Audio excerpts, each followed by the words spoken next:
ئەنجا بزانین زانایانی سەلەف ڕەزا و ڕەحمەتی خۆیان لێ بێت زانایان چۆن گرنگیان دەدا ئەو شەوانەیان زیندوو دەکردەوە بە چه هۆکارێک یاخود چۆن ئەو شەوانەیان زیندوو دەکردەوە و لە خزمەتی ئەو شەوانەدا دەبوون.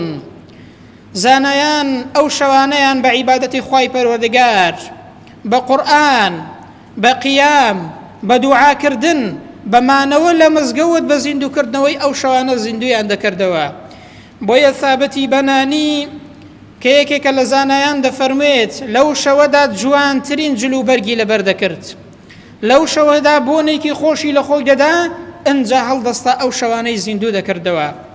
و هەروەها تەمیمی داری ڕەزا و ڕەحمەتی خوای لێ بێت دەفەرمێ قەمیس و کراسێکی زۆر بە نرخی کڕی بوو لەو شەوانەدا ئەوەی لەبەر دەکرد و خۆی بۆن خۆش دەکرد جوان خۆی دەڕازاندەوە ئەو شەوانەی زیندوو دەکردەوە.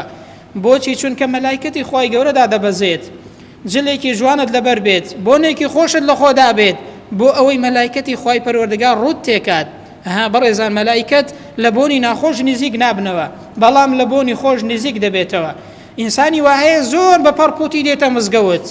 خوای گەورە دەفەرمێ خودو زینەتەکم عند كل مسجد کە دێنە مزگەوت برام خۆتان جوان و ڕێک و پێکەن بۆ خزمەتی خوای پەروەردگار.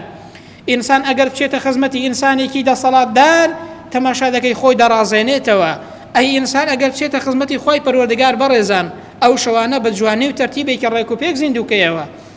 بۆیە مالیکی کوڕی ئەنەس ڕەزا و ڕەحمەتی خوای لێ بێ دەفەرمێ هەموو شەوێک لەو شەوەیەدا خۆی جوان دەشۆرد جلو بەرگێکی جوان و ڕێک و پێکی لەبەر دەکرد ئەنجا خۆی بۆن خۆش دەکرد و ئەو شەوانەی بە عیبادەتی خوای گەورە زیندوو دەکردەوە. بۆچی؟ چونکە بەڕێزان ئینسان چۆن بژیێ ئاوا دەمرێت، ئینسان چۆنیش بمرێ لە ڕۆژی قیامەتدا ئاوا زیندوو دەبێتەوە. دەی چەند خۆشە بەڕێزان ئینسان لە عیبادەتدا زیندوو بێتەوە. دەی چەند خۆشە برام ئینسان بە جلوبەرگێکی جوان و ببین بە بۆنێکی خۆش لە ڕۆژی قیامەتدا ئینسان زیندوو بێتەوە.